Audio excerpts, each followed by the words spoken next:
I am so excited to be back. The show actually wasn't even supposed to relaunch until Friday of this week, but with an assassination attempt against President Trump in Pennsylvania last Saturday, and then yesterday, Joe Biden, dropping out of the presidential race, I could not stay away for another moment. Yesterday, I turned to my production team here at Blaze Media, and I said, how about instead of launching on Friday, how about we launch tomorrow?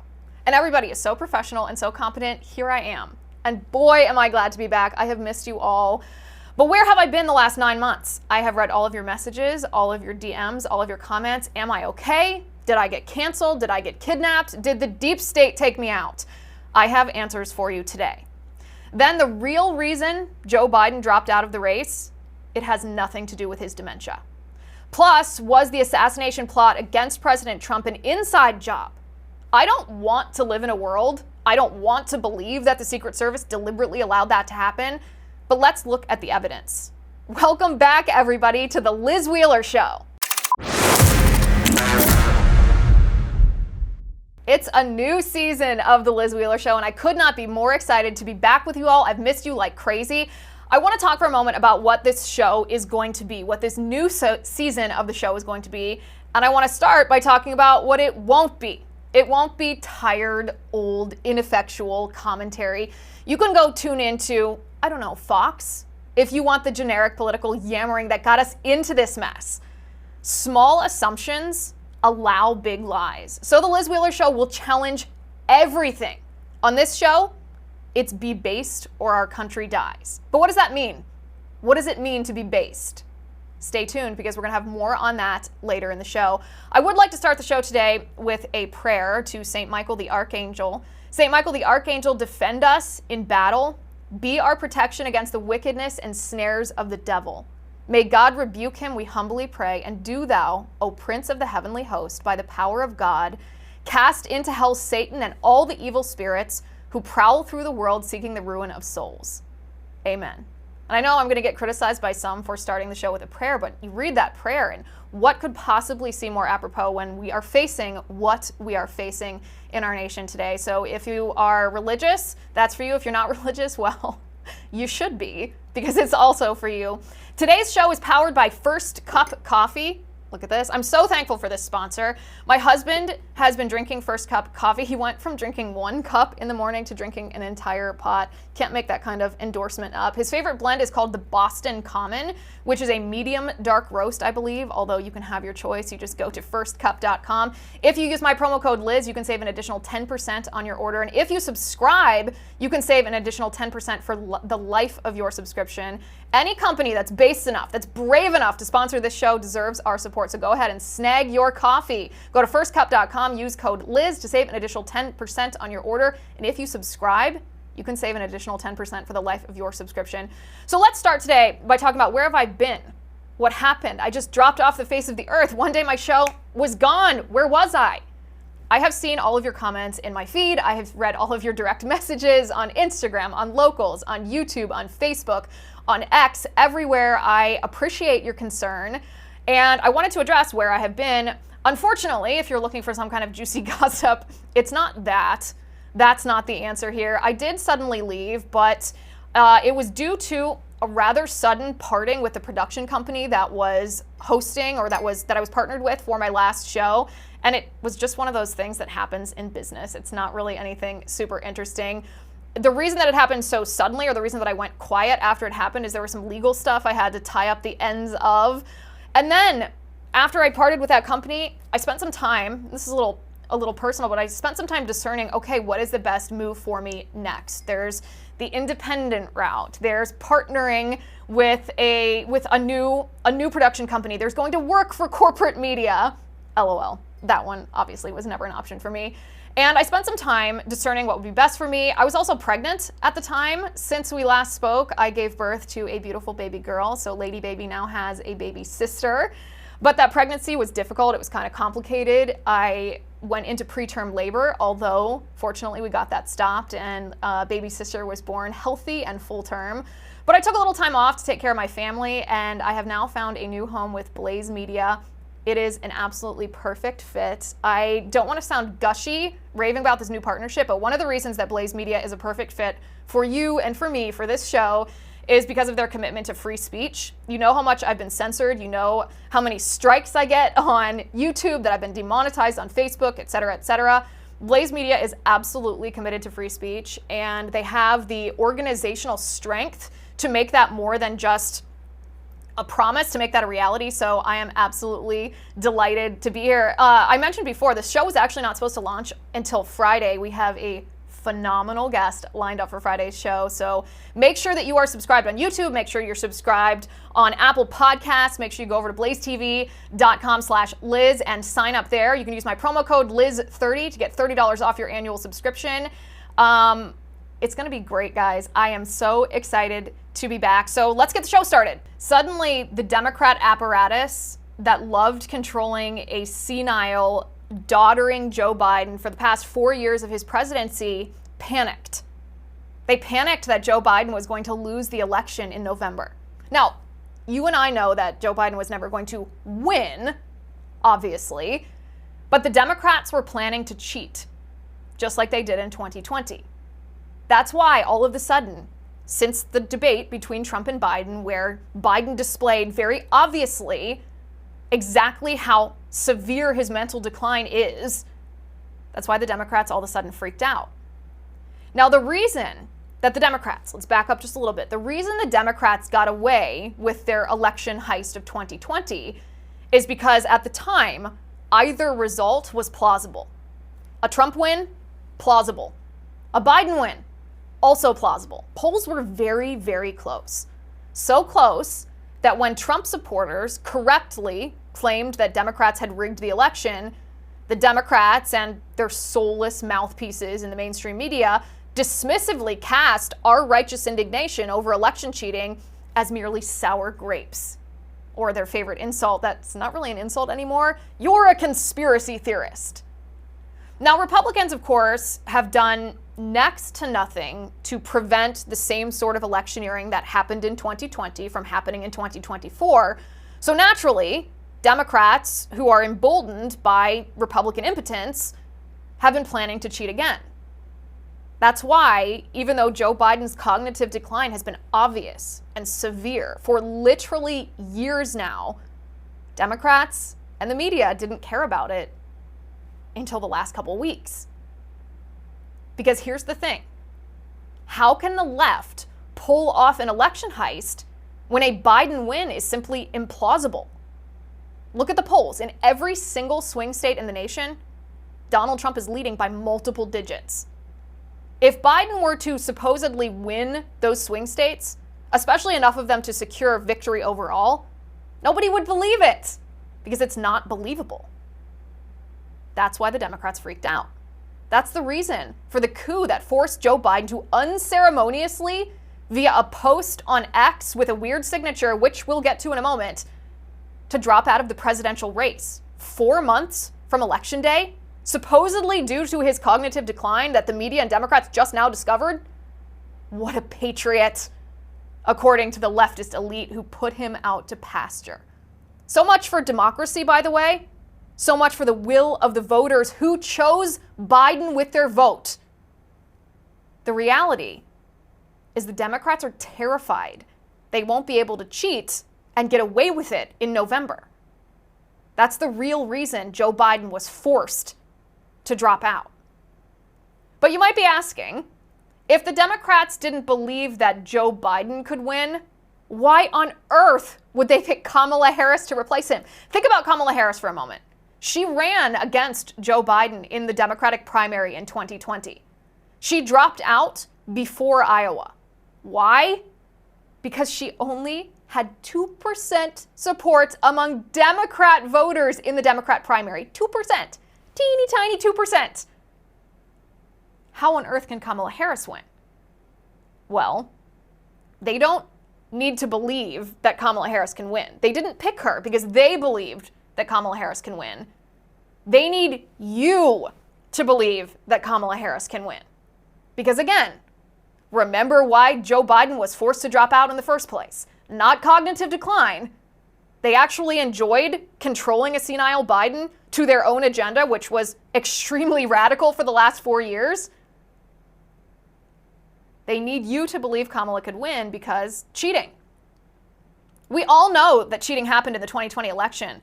For many years after 2020, you weren't allowed to say this on social media. You weren't allowed to say this. But we know that ballot boxes being left unmanned are extremely vulnerable. Universal mail-in ballots? Are people still living at the residences to which those mail-in ballots were delivered? Degraded signature verification on those mail-in ballots wasn't even the person who was supposed to cast the vote, who sent the ballot in. Shady ballot curing after ballots had been sent in. Controversy over poll watchers at election sites. Early voting for months in advance of what's supposed to be one election day in November. Boxes of ballots just suddenly appearing at odd hours in the middle of the night in the closest swing counties in the country. Sketchy election machines that I'm sure can be hacked and manipulated just like any other computerized device. They need you to believe that Kamala Harris can win, which is why we saw hours after Kamala Harris announced, or Joe Biden's people, I should say, announced that Joe Biden was endorsing Kamala Harris. We still have not heard from Biden himself. Again, we'll talk about that in a moment. We heard that Kamala Harris had hauled in over $50 million in fundraising, and of course, mostly from small money donors. They want you to believe that there's a grassroots effort to support Kamala Harris. $50 million. Oh my goodness, can we actually beat her? Can Donald Trump defeat Kamala Harris for the presidency? They want you to believe that it's real so that they can get away with their cheating. Meanwhile, some reports that don't get the same type of attention from the mainstream media in the state of Michigan and the state of Wisconsin, two extremely critical states in the 2024 election, are both implementing drop boxes because the cheating has already begun. Remember, even Alexandria Ocasio-Cortez admitted in the Instagram live that she did to encourage Joe Biden not to drop out. She stated very clearly the Democrats' philosophy on elections. She said the election is not in November. It's in September. Take a look. Because let me tell you something. People think this election is in November. The convention is in 4 weeks, and early ballots go out. The first early ballots in this country go out 4 weeks after that. This election is not in November. It's in September. It's in the end of September. It's in early October. All right. Now let's talk about the unceremonious way that Joe Biden dropped out of the presidential election, or should I say that Joe Biden's X account announced that he dropped out of the election. We do not know for a fact that Joe Biden wrote this letter. We do not know for a fact that Joe Biden signed this letter. We do not know for a fact that Joe Biden even knows that this letter was released to the public. Last night, as I'm scrolling through my X feed, reading everyone's reactions to this monumental announcement that the incumbent president of the United States will not be seeking re-election, that he declines the nomination, I thought to myself, he doesn't know, does he? Joe Biden doesn't even know. Look at the signature on this letter. Someone on X pointed this out, and I thought that this was very astute. Does this look like Joe Biden's signature? It doesn't look like any signature of Joe Biden that we've ever seen before. Usually politicians have a signature that is consistent. It's their autograph. It looks the same so that it looks authentic. Oftentimes on a Wikipedia page, if you scroll into the information box on the right side of the page, you can see a politician's signature because it's so consistent that they can replicate it on a Wikipedia page. Joe Biden's signature on this letter on X doesn't look anything like Joe Biden's regular signature. What? What? Is this real? Or was this, can you just picture Jill Biden in the basement of the White House, like holding a pen with her left hand, copying Joe Biden's signature with this flourishing female underline, and no one saying, actually, Dr. Jill Biden, that's not what Joe Biden's signature looks like. Doubly strange about this. This whole thing is shady. Doubly strange is that Joe Biden's campaign chair on Sunday morning, so literally hours before Joe Biden announced that he was dropping out, or Joe Biden's X account announced that he was dropping out, said that Joe Biden was unequivocally in. This is on the Sunday morning news shows. Take a look. Congressman, we heard, as you know, before you, from two allies of Joe Biden who have now changed their position. And we now look at the tally of roughly 40 lawmakers who have called for Joe Biden to step aside. Clearly leadership is setting up a permission structure for lawmakers to come out and say these things. Has Joe Biden lost control of the Democratic Party? No, he's not. And he's heard those concerns. And I want to be crystal clear.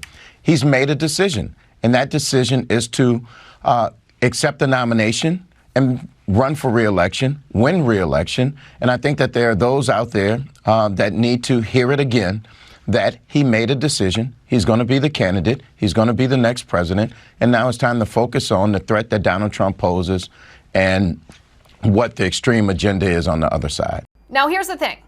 I confess to you that I did not think that Joe Biden would actually drop out. I did not think so. The only caveat that I felt about the possibility of Joe Biden dropping out was if the Democrats got to the point, the crisis point, where they didn't think they could get away with their cheating, then Joe Biden would be forced by the Democrat apparatus to drop out. I didn't think that they were at that point. Clearly, they were at that point because that's exactly what happened. It wasn't Joe Biden deciding to drop out. It wasn't his family saying, actually, Joe Biden is suffering serious cognitive decline. He's senile. We are going to put him in a nursing home and care for him in his old age. We are not going to allow him to be abused in this way. No. This was a coup. This was Obama and Pelosi telling him publicly that he needed to drop out. So I didn't think Joe Biden would drop out until Barack Obama publicly said that Joe Biden should reassess the viability of his candidacy. The second I saw that statement, I thought, oh, it's actually happening. It's actually going to happen. They are publicly pushing Biden out. And the reason they're doing it publicly is because whoever is controlling Biden privately, Jill Biden, doesn't want him to drop out. To call it a coup would be the understatement of the year. This is from the same party that's constantly making this weird and false allegation that Donald Trump is a threat to democracy. Well, what is democracy? Democracy is vote by the people. It's will of the people. And what is the Democratic primary process? Now, it is not will of the people. It is not vote by the people. They voted for Joe Biden in the primary, and yet they're not allowed to have him because Pelosi doesn't want him, because Obama doesn't want him.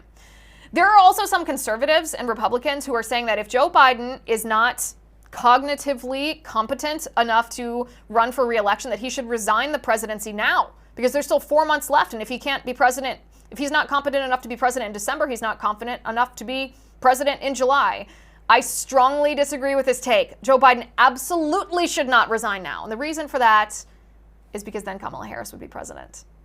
Kamala Harris, not only does she not deserve the accolade or the legacy of being the first female president, she's one of the most evil politicians in our country, and we're going to go through some of her history, which is quite shocking, in just a moment.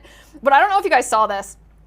Joe Biden's brother, Frank Biden, made a statement publicly to the press after Joe Biden announced that he was not running for re-election. And Frank Biden said that he looked forward to spending time with Joe Biden for, quote, as much time as he has left. Like, what, is he dying? Is his brother literally saying, yeah, we know he's so much on the decline that we just want to spend quiet time with him as he slowly fades away?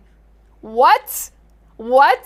And so, you know, of course, what the Biden machine, the PR machine of Jill Biden did, they released essentially a hit on Frank Biden. Not a hit the way that President Trump was the target of a hit. They said Frank Biden is an alcoholic. Frank Biden is an alcoholic. Therefore, you shouldn't listen to a thing he says. Nothing he says is credible. Okay. And then, of course, we have Van Jones of CNN. I don't know if you guys saw this clip.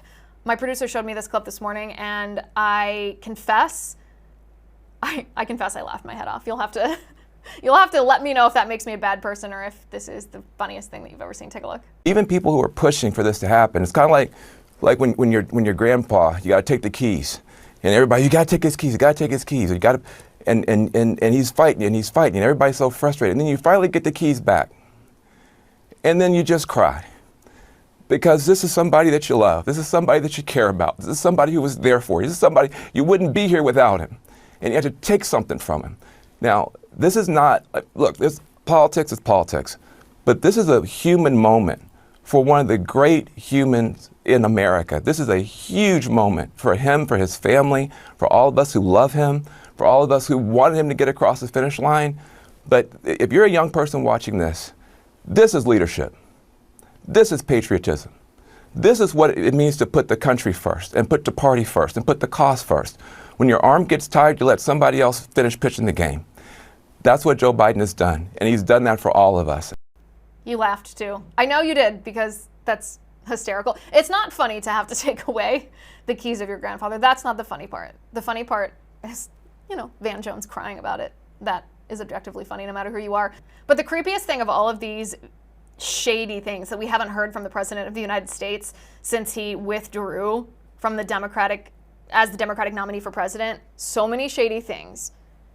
The shadiest thing of all is Joe Biden knew exactly how the Democrat apparatus would take him out once they were ready to take him out. Sitting next to Kamala Harris, he says that he told Barack Obama that if ever Obama, who we know controlled Biden, needed him to step aside, well, how would they do it?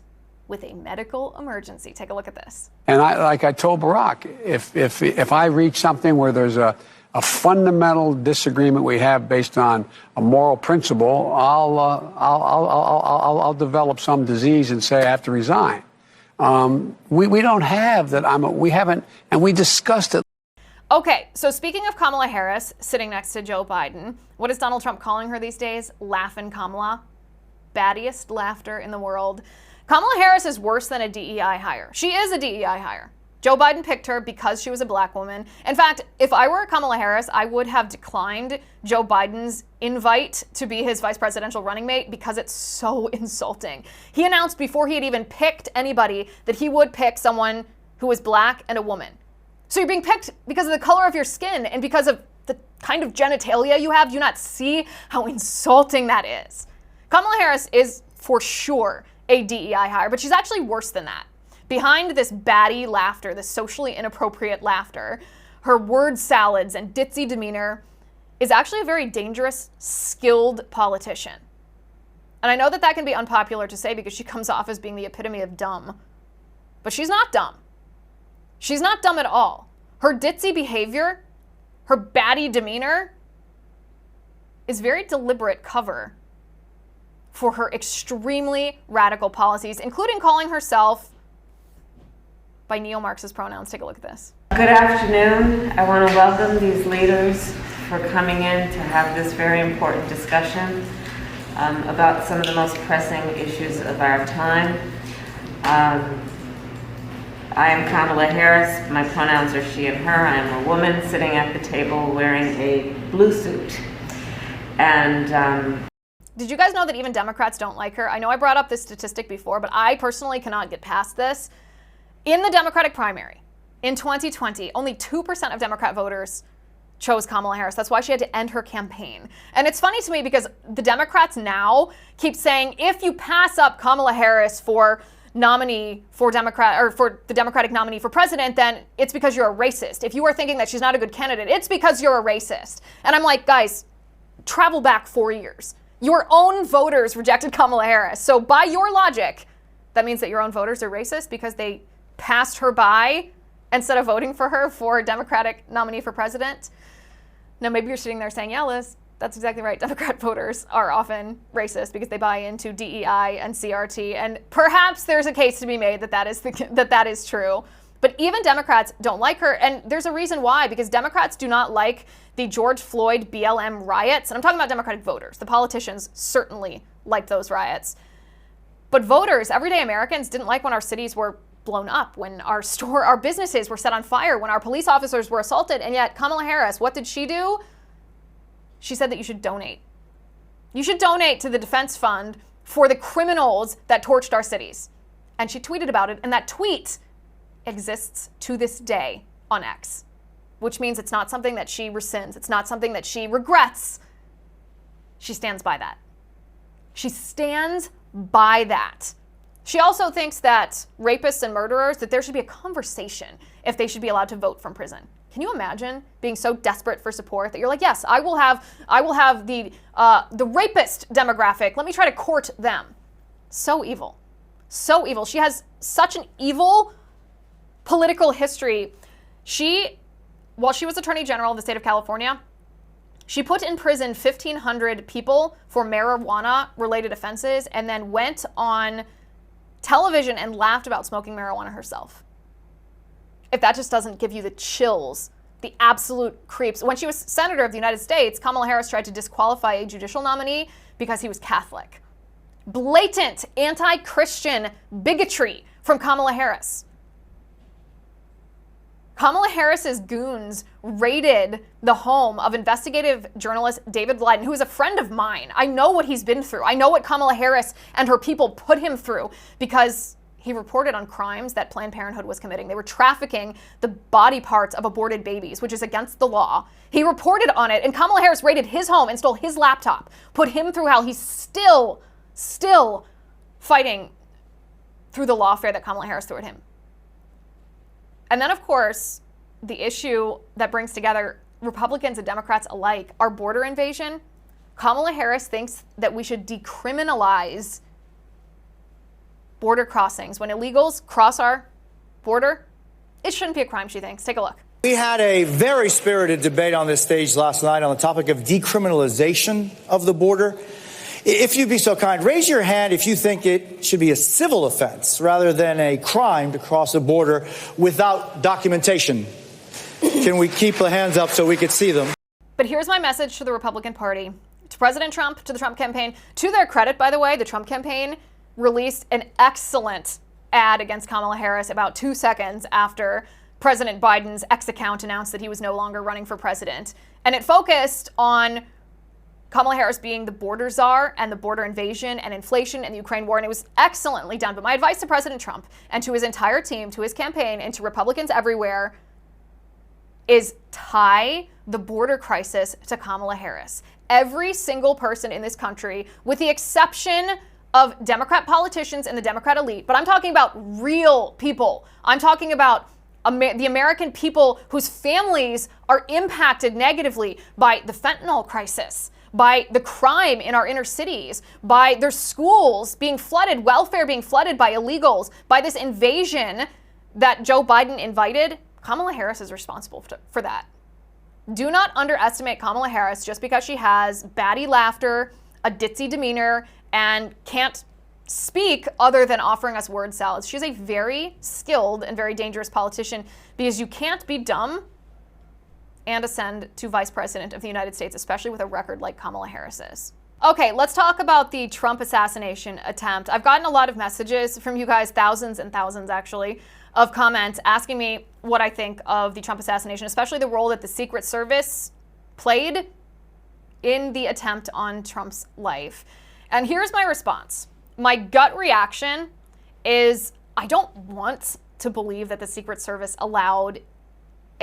deliberately allowed an assassination attempt on President Trump. I don't want to believe that. I don't want to live in a country where a government agency that is specifically tasked with protecting the life of the president and the former president would be so poisoned by ideology that they would either directly or indirectly allow a shooter onto a roof with a direct shot to the president and allow that shooter to shoot the president in the head. I don't want to believe that. But here's the thing. I am not going to refuse to believe what is obvious just because it makes me sick. I'm going to follow the evidence. So let's look at the evidence here. First of all, the director of the Secret Service, Kim Cheadle, has not resigned. This is, 8-9 days after this assassination attempt. And keep in mind, the Secret Service's one job, their primary job, is the protection of the president. So they literally failed. They failed. And yet the director of the Secret Service doesn't resign. She just says, oh, we're open to feedback because there were some operational failures. You're open to feedback. You're lucky President Trump is alive. So let's look at the facts. Some of the most recent information that we've learned is that the Secret Service did, in fact, deny additional protection to President Trump at that rally. Now, this was denied in the immediate aftermath when the Trump campaign or Trump surrogates came out and said, actually, the Secret Service did not give us the protection that we needed. Democrat mouthpieces says, oh, yes, they did. That's a lie. That's false. They were given all the security they needed. Well, a week later, we find out actually the Secret Service did decline. President Trump's security request. So that's red flag number one. Red flag number two is hours before the shooting took place, the shooter flew a drone to case the rally location for reconnaissance, flew a drone over the rally. The Secret Service, by the way, did not fly a drone, just the shooter. Now, just to give a little bit of an idea of how insane this is, I mean, it's pretty insane in and of itself. Don Jr. tweets, after this information comes to light, he says, just for context here, and I'm paraphrasing him, just for context, one time the Secret Service did not allow me to fly my own drone on the beach outside of Mar-a-Lago because my father was inside the house. So that's what the Secret Service does when they're actually interested in protecting their protectee. They go so overkill, it's ludicrous. And yet the shooter flew a drone and the Secret Service did not. Red flag number two. Red flag number three is Senator Marsha Blackburn says the U.S. Secret Service knew about the threat. They were aware of the shooter. They were aware that the shooter posed a realistic, credible threat to Donald Trump's life. They knew about this threat before Donald Trump took stage, and yet they didn't stop him from taking the stage. They didn't say, actually, Mr. President, could you hold off 5 minutes or 15 minutes or 30 minutes while we investigate this threat to make sure that he's not going to hurt you and to remove him from this area? Like, how hard would that have been? You don't have to be in the upper echelons of the Secret Service to make a call like that. You just literally have to walk over to President Trump and say, sir, there's a threat here. Could you just, lurk here in the wings for a second before you go on stage? And I guarantee President Trump would have been like, sure. And then this all would have been avoided. But no one did that. Red flag number three. Now, red flag number four, of course, is the medical report or the reaction prior to the medical report from the left. We saw all the headlines, right? When CNN, in the immediate aftermath of the shooting, like the second that the shooting happened, they were like, Donald Trump falls on stage, and when he gets up, there's blood on his face. No mention of the bullets that hit his head that caused the blood, or the fact that he dropped to the ground because he was trying to avoid being shot in the head. No, he just, trips and falls and, scratches his face. They then tried to say, actually, the president wasn't shot in the head. He didn't have a bullet hole that went through his ear. It was just glass from the teleprompter that was hit that scratched him. It took a medical report from the president's doctor to put a stop to that kind of narrative. And then, of course, I know that you all have been following this as closely as I have, so you know all of this information. You know that the shooter's parents, the morning of the rally, called law enforcement and warned law enforcement about their son. They said, he's missing, we are worried about him, and we're worried that he's a threat. What did law enforcement do? We know that law enforcement had eyes on this shooter for 26 minutes before he took a shot at President Trump. We know that rally-goers saw a man with a rifle on the roof of that building and begged law enforcement, stop that man with a gun, do something. And law enforcement didn't do anything. We know that roof was left unguarded by Secret Service. And when the Secret Service director, Kim Cheadle, was asked, why on earth would you not have an agent guarding the roof of a building that has a 450-yard direct shot to the head of the president on stage? She was like, well, the roof is sloped and it would have posed a danger to my agents. Like, what are you talking about? What are you talking about?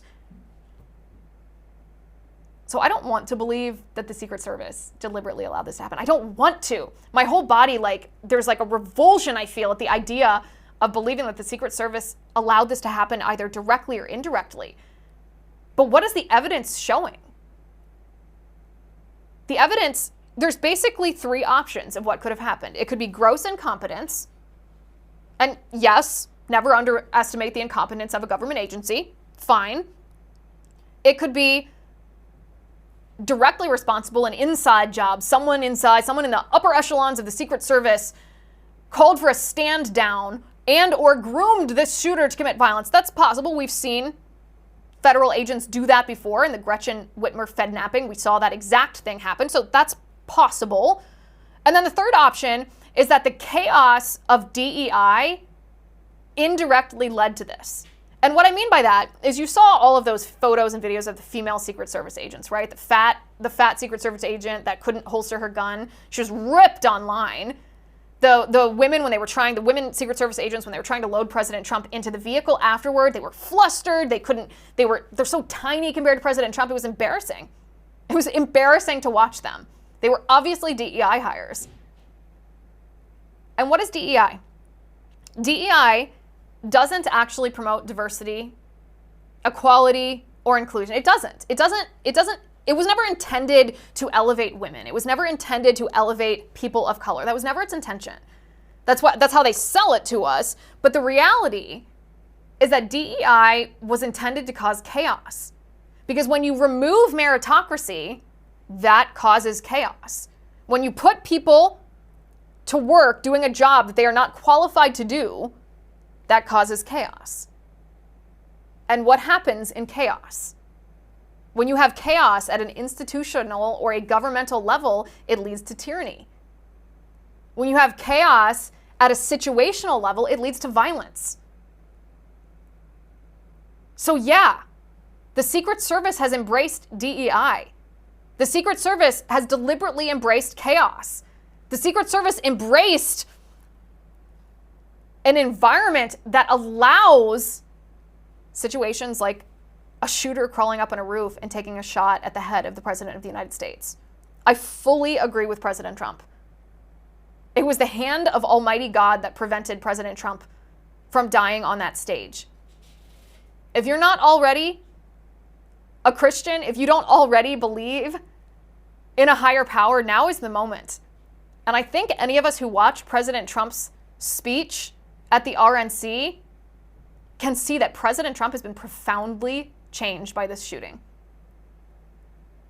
On that stage at the RNC, he was himself, of course. Trump is always Trump. He was funny. He ad-libbed a lot.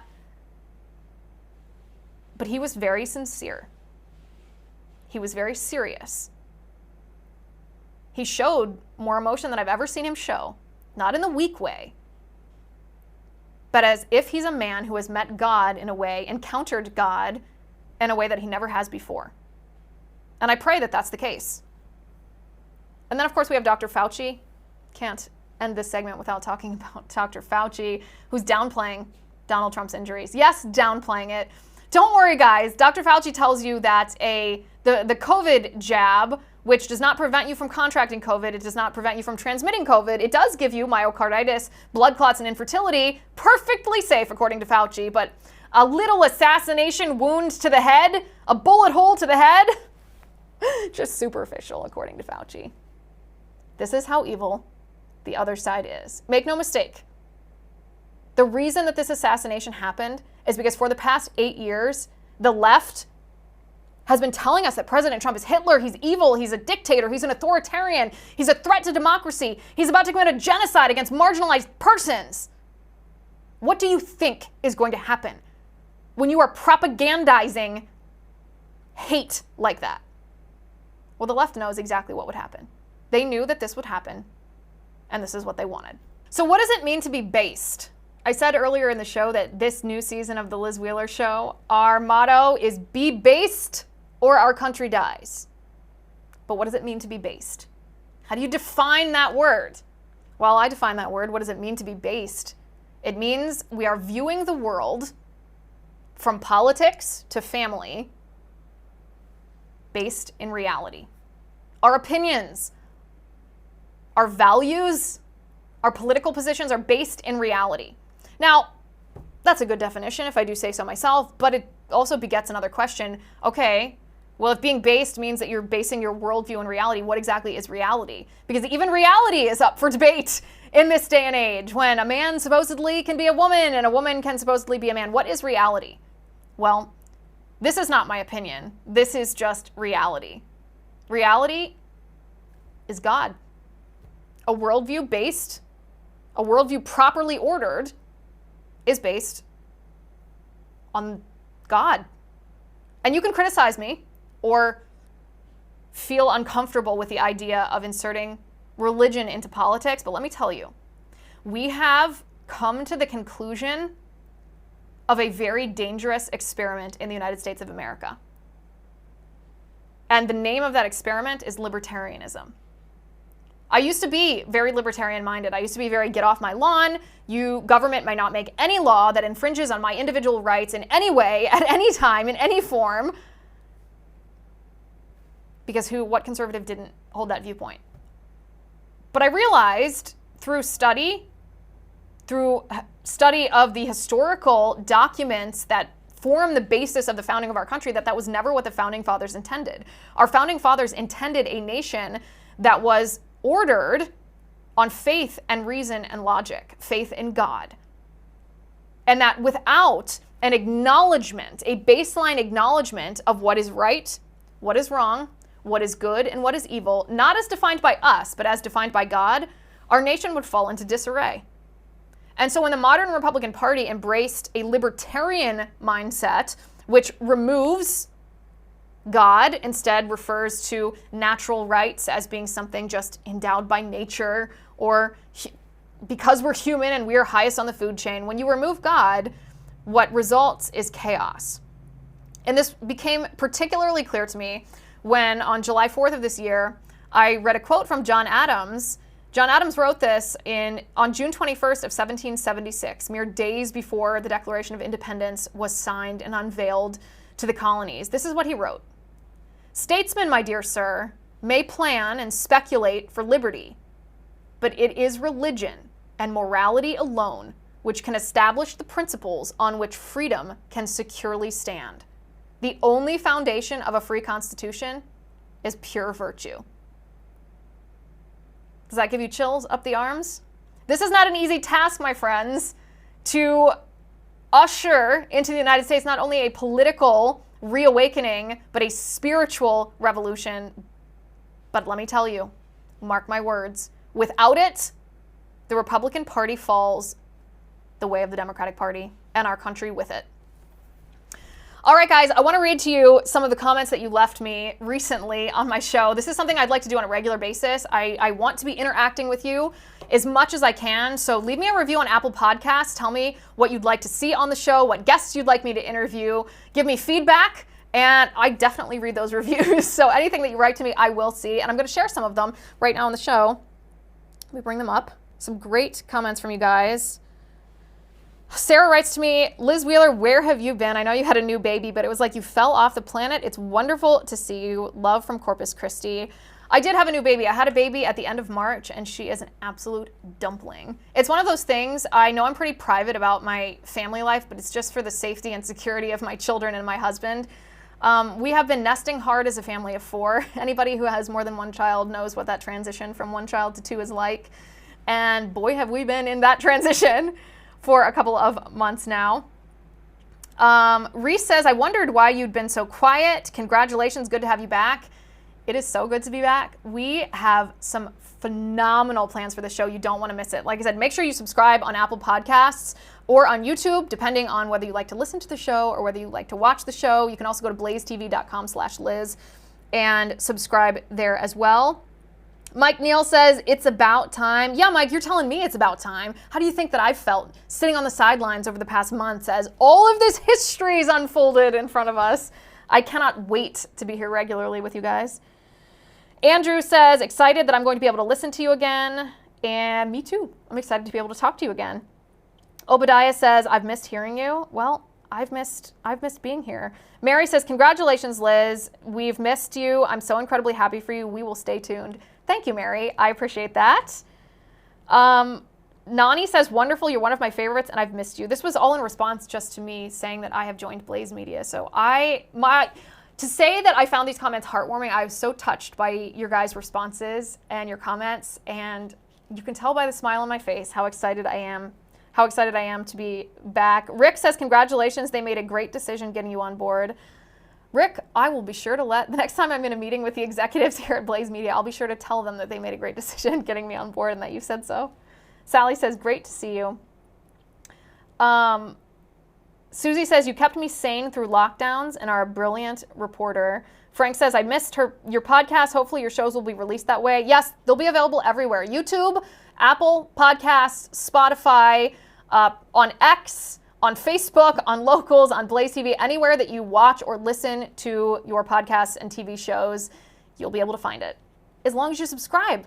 As long as you subscribe, that's the name of the game here, subscriptions. Like I said, guys, I love your comments. I really appreciate your feedback. I want to know what you think about the different issues so that we can talk about the specific aspects that you care about the most, the questions, so that we can answer the questions that you have. So go to Apple Podcasts, leave me a review. Leave me a review. All right. This is one of my favorite segments that we have for you guys. When we were creating this new show, it's really fun to go through this creative process because you talk about what types of research you want to do, what types of presentations you want to do, what points you want to make, what the thesis of the show is. And this is one of my favorite segments that we have prepared for you. So I'm going to be interested to see what you guys think. It is called X Marks the Spot. Yes, clever. I just can't resist a pun, right? X marks the spot. Twitter, or I suppose X, formerly known as Twitter, is the place. I mean, that's not been more clear than when the President of the United States made an announcement not to seek re-election on X. Like, literally world-changing events are happening on X and conversations that impact the culture, and we keep a close eye on it. And when I say we keep a close eye on it, I mean me and my producer are X addicts. So there's almost nothing that happens on X that we don't see. One of the biggest debates on X over the past week and a half has been Amber Rose at the RNC. Now, if you're not familiar with Amber Rose, let me give you a little background on her. Amber Rose is a Hollywood celebrity. She has 24 million followers on Instagram. Try to think about that in context. Think about how many people exist in our country, and then think about the number of people that follow Amber Rose on Instagram, 24 million. So when I say Hollywood celebrity, I mean mega celebrity, like celebrity like you can't even imagine, known the world over. And she's not conservative. She is exactly what you would expect from a Hollywood celebrity. She was very famous for being part of the, sorry, if you have children in the room, you're gonna wanna mute for 1 second, but she was part of the slut walk. She praised the Church of Satan for allowing abortions and promoting abortions. She's not conservative at all. And yet she spoke at the RNC. Why was she invited to speak at the RNC? Well, because Amber Rose is a Trump supporter. Amber Rose said that she too wants to make America great again. She supports Trump's agenda, perhaps not on every social issue, but in general, she supports the idea of making America great again in the eyes of countries around the world and economically strong. She doesn't support censorship and cancel culture, and so the RNC made a what turned out on X at least to be a very controversial decision to invite Amber Rose to the RNC. Now, she spoke for only 4 minutes, but you would think that she had headlined right before Trump's acceptance speech or something, given how the reaction that you saw to her appearance on social media. So first, what I want to do is I want to show you a little clip of what she said at the RNC so that you can have full context here, and then I want to show you some of the criticism. So this is Amber Rose at the RNC. Take a look. The first person I knew who supported Donald Trump was my father. I was shocked. My entire family is racially diverse, and I believed the left-wing propaganda that Donald Trump was a racist. My father said, "No, he's not, Amber. What are you talking about?" And when I insisted, he said, "Prove it."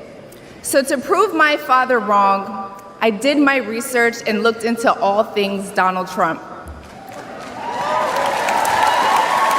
People have to do their research.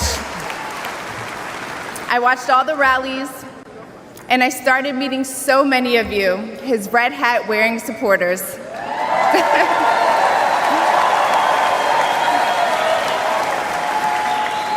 I realized Donald Trump and his supporters don't care if you're black, white, gay, or straight. It's all love.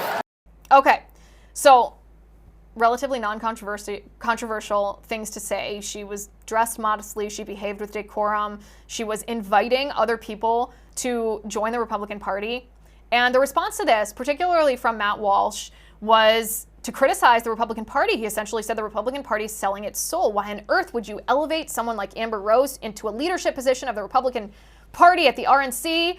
And this sparked a huge debate on X, and Matt Walsh is wrong about this. He's right about a lot of things. He is completely wrong about this. Think about that number I mentioned a moment ago, 24 million Instagram followers. So riddle me this. If Amber Rose has 24 million Instagram followers, and maybe you've heard of her, maybe you haven't, and if you haven't, the reason is because her audience is very different than the typical Republican voter. Very different than the typical Republican voter, which means Amber Rose's voice and her influence is even more important than typical Republicans' influence. So if she has 24 million Instagram followers and she's able to convert 1, 2, 3% of them into voting for Donald Trump, that's a million. That's almost a million voters. And then think about 2020 and the electioneering that happened in 2020 and how many votes Donald Trump actually lost by, if you just look at the swing counties, these critical counties in different states, 50,000 votes. This one woman's influence is so much bigger than every conservative commentator in the entire new media sphere that no one is saying that Amber Rose is correct on abortion. No one is saying that Amber Rose is correct about her slut walk. No one is saying that Amber Rose's personal life is perfectly in order, that you should listen to Amber Rose when it comes to your entire worldview. But what we are saying is Amber Rose is telling non-traditional Republican voters, or people that would not traditionally be Republican voters, that maybe it's okay to vote for Trump. This is so beneficial that even CNN's Van Jones, remember crying Van Jones from earlier in the show, even he understands what a huge, huge asset Amber Rose is to the RNC and what a huge threat that is to Democrats. Take a look. The left told me to hate Trump, and even worse, to hate the other side, the people who support him. When you cut through the lies, you realize the truth. American families were better when Donald Trump was president.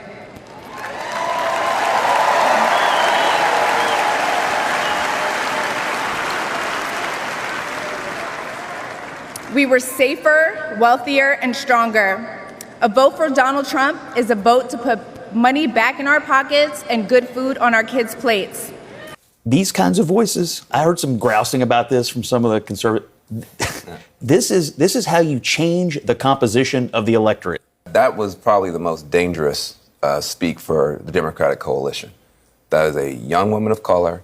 She's describing the experience a lot of people have, feeling that maybe if you're around too many liberals, you might get criticized too much, or you might not be able to speak your mind.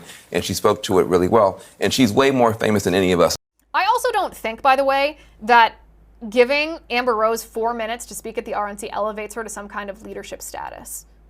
The RNC also invited the frat boys that were guarding the American flag against the pro-Hamas protesters on campus. They also gave them a spot to speak at the RNC. That doesn't mean that they're suddenly Republican legislators or thought leaders. It means, listen, you've done one thing that we want to honor you for. We think that what you did was cool. We think that you have influence in this one area and that's worth talking about. That's worth sharing. That's worth giving you a voice for this moment in this way. I think it's awesome that the RNC had Amber Rose. And this comes from someone, you guys know me. I am a devout Catholic Christian. I have a very conservative worldview. I am very family-centric. I ascribe to all of the sexual ethics of the Bible and and Christianity and the Catholic Church. I'm not exactly someone who would ordinarily be hobnobbing with someone like Amber Rose, because we don't typically share a worldview, and that's what makes her so influential in this moment. As I said, good call on the RNC for doing that. All right, also over on X, an absolutely pervasive narrative that is just despicable. Democrats are praising Joe Biden for dropping out of the race. Ezra Klein from the New York Times specifically called Joe Biden an actual hero for putting his country first and dropping out. And just for context, let's rewind a couple of days. A couple of weeks ago, prior to the debate, Democrats in the mainstream media were telling us Joe Biden is fine. There's no cognitive decline. You guys are being rude and mean and ageist by even pointing out Joe Biden's cognitive decline. Totally fine. Then fast forward to the debate, and Democrats are like, wait a second.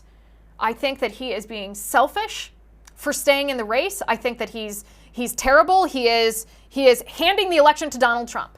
And then he drops out and he's an actual hero. Do you know what this is? This is textbook manipulation. It is textbook manipulation. First, you bully someone, you coerce them into behaving the way that you want them to behave, and then you praise them once they have cowered to your bullying.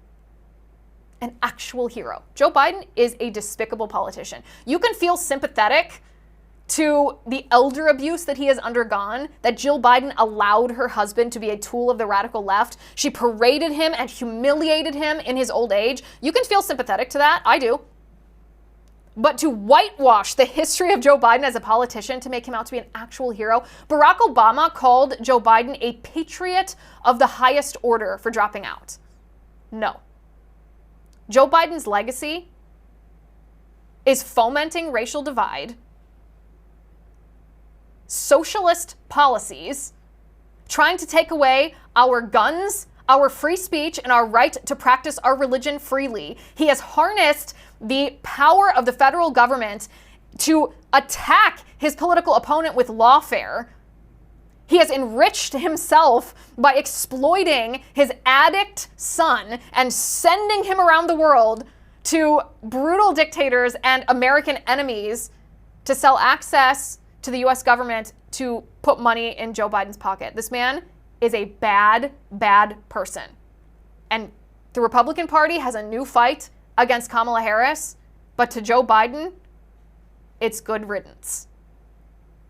Guys, make sure you subscribe to the show. Go to Apple Podcasts, hit that subscribe button, go to YouTube. Don't just hit subscribe, make sure you hit that bell. I'm somewhat censored on YouTube, so when I post a new video over there or a new episode drops, it doesn't automatically notify you. They try to kind of stifle the reach of my content, so you gotta hit that bell so that you'll get a push notification every time a new episode drops. And of course, go to blazetv.com/Liz, use my promo code Liz30, and you can get $30 off your annual subscription. Thank you. I'm Liz Wheeler. This is The Liz Wheeler Show.